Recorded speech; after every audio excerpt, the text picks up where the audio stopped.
안녕하세요. 오늘은 분수 안에 분수가 있는 식을 계산하는 방법에 대해서 설명을 해볼까 합니다. 다양한 수학 문제들을 풀다 보면은 이렇게 식을 만드는 과정에서 분수 안에 분수가 이렇게 들어있는 식이 종종 나오기도 하는데요. 조금 더 빠르고 좀 간결하게 풀 수 있는 방법에 대해서 설명을 할까 합니다.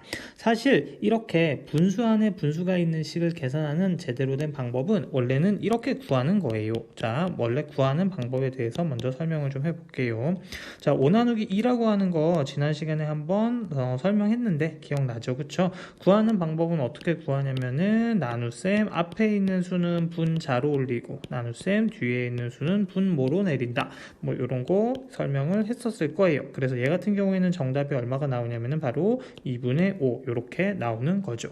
괜찮죠? 자, 그러면은 우리는 이렇게 2분의 5라고 하는 분수가 있으면요, 얘를 다시 어떻게 나눗셈 식으로 바꿀 수도 있어야 된다는 거죠. 그쵸? 나눗셈 식으로도 바꿀 수 있어야 된다는 거예요.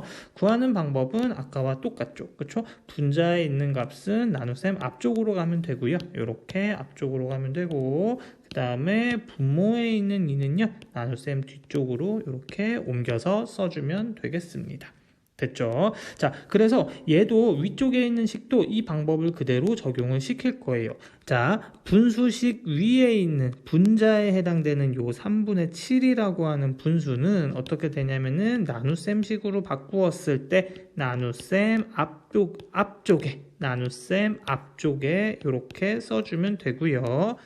분수식에서 분모에 위치되어 있는 분수 있죠, 그쵸? 자, 얘 같은 경우에도 어떻게 하느냐? 우리는 나눗셈식 뒤쪽에 이 수를 써주면 되겠습니다. 이렇게 써주면 되는 거예요.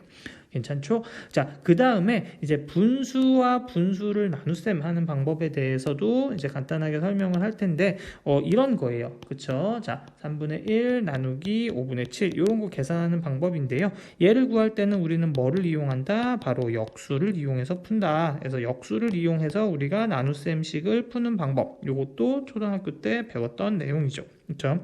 자, 구하는 방법은 다음과 같아요. 자, 3분의 1이 있는데요. 자, 나눗셈 뒤에 있는 분수를요, 분모와 분자의 위치를 바꿔서 7분의 5 이렇게 써주게 되면은요, 요 가운데에 있는 나눗셈 기호가요, 여기서 뭘로 바뀌냐면은 바로 이렇게 곱셈 기호로 바뀌는 거예요. 그렇죠? 그렇게 해서 계산하게 되면은, 자, 분수의 곱은 어떻게 계산하냐면요, 자, 분모는 분모끼리 곱해서 분모에 쓰고요. 자, 그 다음에 분자는 분자끼리 곱해서 분자에 쓴다. 이렇게 해서 정답을 찾을 수가 있는 거죠. 그렇죠? 그래서 이 방법을 윗식에다가 그대로 적용을 시키게 되면은 어떻게 되냐면은 나눗셈 앞에 있는 3분의 7은 그대로 써주고요. 자, 요 나눗셈식을 우리는 뭘로 바꾸느냐? 곱셈으로 바꿔요. 곱셈으로 바꾸게 되면은 그때 요 뒤에 있는 나눗셈식 뒤에 있는 5분의 2를 우리는 역수의 모양인 2분의 5 이렇게 풀어주면 되는 거죠. 그리고서는 어떻게? 분모는 분모끼리 곱해가지고 분모에 쓰고, 그 다음에 분자는 분자끼리 곱해서 분자에 쓴다. 이렇게 하게 되면은요, 분수 안에 있는 분수가 있는 식을 이렇게 계산해서 답을 얻을 수가 있는 거죠.